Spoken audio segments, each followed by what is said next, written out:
Kundmali the most famous beach है, जिसको आप गूगल भी कर सकते हैं और उसकी आपको पिक्चर्स भी बहुत रेंडमली मिल सकती हैं क्योंकि वो बहुत ज़्यादा विजिटेड एरिया है। और यही वजह है कि वहाँ पे कुछ होटल्स वगैरह भी हैं। पूरे कोस्टल हाईवे पे आपको शायद ही कोई होटल मिले, लेकिन कुंडमलीर में आपको स्पेसिफिकली होटल्स मिल जाएंगे। और जब हमने विज़िट किया तो वहाँ पे हमने एक ये चीज़ भी देखी कि कुछ एरियाज़ को ऊपर बॉर्डर लाइंस बना दी गई थी और मे बी ये इन फ्यूचर जो रिजॉर्ट्स हैं उनके लिए इसको सेपरेट किया गया था या उसके ऊपर मेजरमेंट्स की गई थी।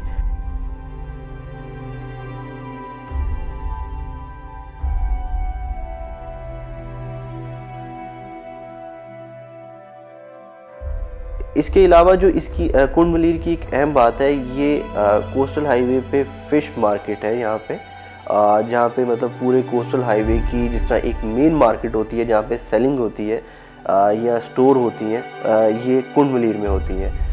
आपको पूरे कोस्टल हाईवे पे, जैसे मैंने आपको बताया, कहीं पे होटलिंग नहीं मिलेगी। ये स्पेसिफिक एक स्पॉट है जहाँ पे आप होटलिंग कर सकते हैं। ये एक सेंटर पॉइंट आप इसे कंसिडर कर सकते हैं अगर आपने ग्वादर मूव करना है या ग्वादर से आपने कराची मूव करना है।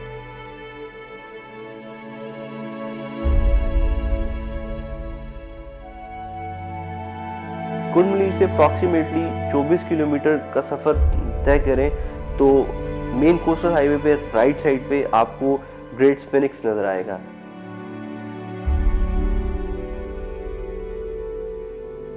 ग्रेट स्फिनिक्स उसको इसलिए कहा जाता है क्योंकि उसकी मुशाबत है मिस्र में जो ग्रेट स्फिनिक्स है जिसका धड़ शेर का है और फेस किसी मिस्र के बादशाह का बना हुआ है, तो इसको उससे तशबीह दी जाती है। इसकी जो अहम बात है, जो इंटरेस्टिंग बात है, ये कुदरती तौर पर हवा से या जो मौसम के बदलाव की वजह से उसकी शेप ग्रेट स्फिनिक्स की तरह बन गई है। Princess of hope coastal highway पे हिंगोल नेशनल पार्क के अंदर ही बिल्कुल हाईवे के ऊपर से आपको नज़र आती है। ये कुंडमलीर से तकरीबन 30 किलोमीटर आगे जाके आपके राइट साइड पे आपको बहुत वाजिया नज़र आती है। वहाँ पे बल्कि साइन बोर्ड भी लगा हुआ है प्रिंसेस ऑफ होप का।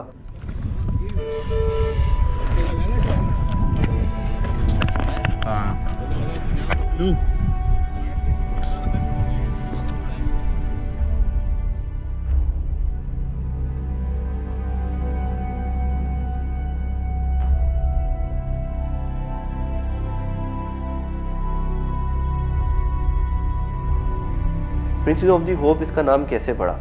एंजेलिना जोली जो हॉलीवुड एक्ट्रेस हैं, चूँकि वो यूएन की रिप्रेजेंटेटिव भी थी, वो पाकिस्तान जब उन्होंने विज़िट किया तो उन्होंने जब इसको देखा तो इसका नाम प्रिंसेस ऑफ दी होप रखा।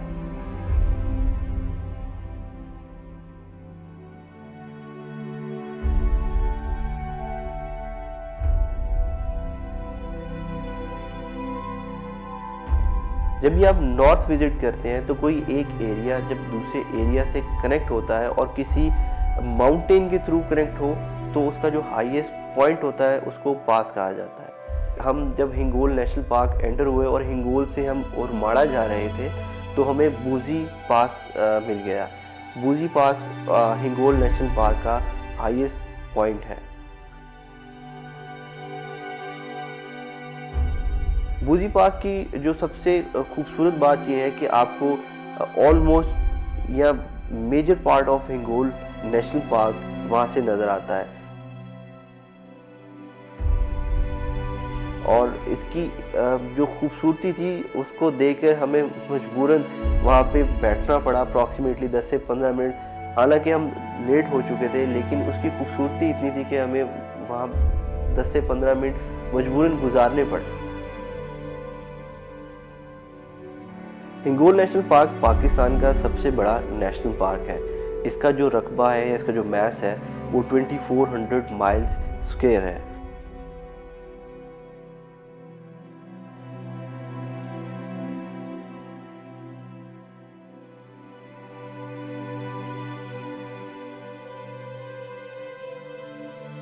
जिसमें Kundmalir, golden beach, great sphinx, princess of the hope, even Hinglaj Mata या नानी मंदिर आप कह सकते हैं, हिंगोल नेशनल पार्क को हिंगोल नेशनल पार्क या हिंगलाज क्यों कहा जाता है? उसकी हिस्ट्री हिंदुइज्म से कनेक्टेड है। अकॉर्डिंग टू हिंदूज और लोकल्स, यहाँ पे एक राजा था, हिंदू राजा, जिसका नाम हिंगोल था, जिसकी वजह से इसे बाद में हिंगोल नेशनल पार्क और हिंगलाज से जाना शुरू हो गया।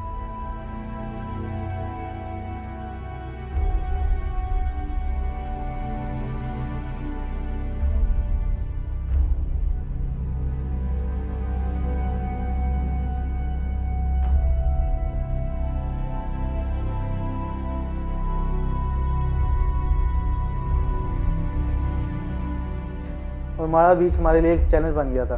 उसकी वजह ये थी, हम जब सपट बीच जब हमने देखा, हम वहीं पे काफ़ी टाइम हम स्पेंड कर चुके थे।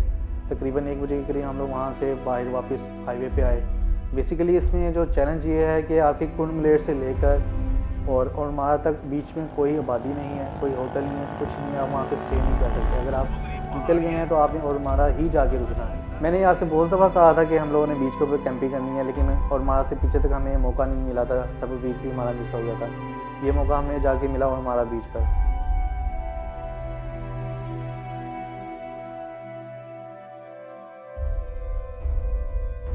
यहाँ पे लोगों के बेसिकली 2 पेशे हैं। एक तो वो जो आर्मी के साथ उनका वहाँ पे नौकरियाँ वगैरह हैं, उसके अलावा जो वहाँ पे वो करते हैं वो ज़्यादातर फिशरमैन है।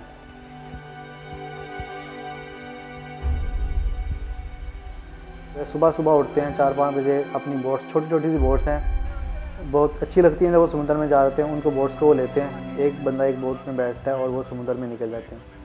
हमारी उनसे गपशप हुई तो उस दौरान उन्होंने बताया वो यहाँ पे मछली को भी मैया कहते हैं कि हम मैया पकड़ने जा रहे हैं। 3 बजे या 4 बजे आते हैं। खाना पीना लेके जाते हैं यहाँ, खाना पीना लेके जाते हैं अपना। अच्छा अच्छा।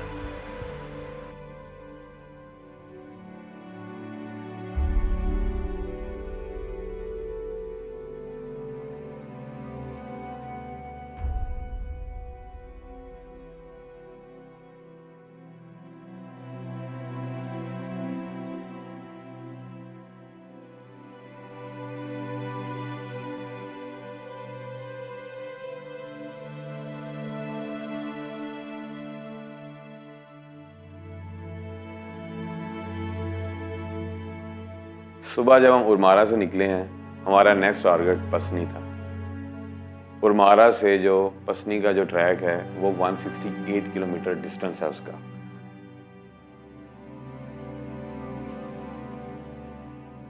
और जो उरमारा से पसनी का जो दरमियान में जो एरिया आता है वो एरिया बुजी मकोला वाइल्ड लाइफ सेंचुरी कहलाता है।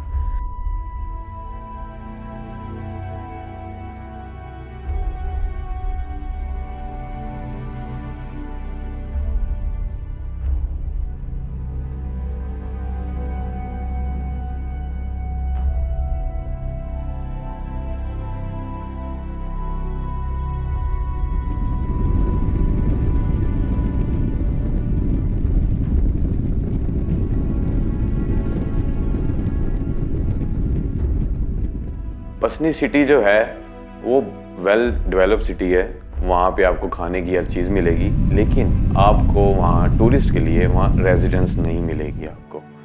और जो पसनी बीच है, पसनी बीच बेसिकली कोई इस तरह का बीच नहीं है कि जैसे एक डेजर्ट होता है और वहाँ पे पिकनिक स्पॉट बने होते हैं। ये एक फ़िशिंग पॉइंट है।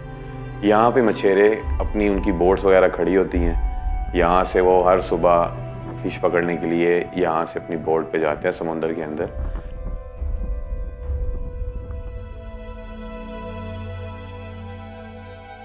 इसकी एक और इंटरेस्टिंग बात आपको बताता चलूँ, पाकिस्तान के अंदर एक आइलैंड है अस्तौला आइलैंड, उसका रास्ता जो है पसनी बीच से जाता है।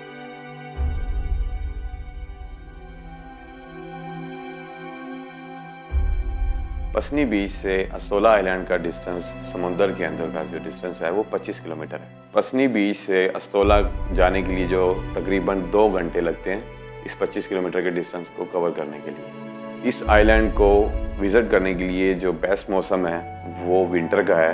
अक्टूबर से लेके फरवरी तक बेस्ट मौसम है, क्योंकि इसमें आपको रफ सी नहीं मिलता। गर्मियों में इशू ये होता है कि मानसून की हवाएं होती हैं, बारिशों का मौसम होता है, उस मौसम ख़राब होने की वजह से आप वहाँ पहुँच नहीं पाते क्योंकि आपको सी काफ़ी रफ मिलता है, इसलिए वो मछेरे भी रिस्क नहीं लेते। और वहाँ पे जाने के लिए वहाँ से जो मछेरे हैं, वहाँ पे जो लोकल्स हैं, वो उनके थ्रू आप जा सकते हैं। वो अपनी बोट आपको रेंट पे लेनी पड़ती है।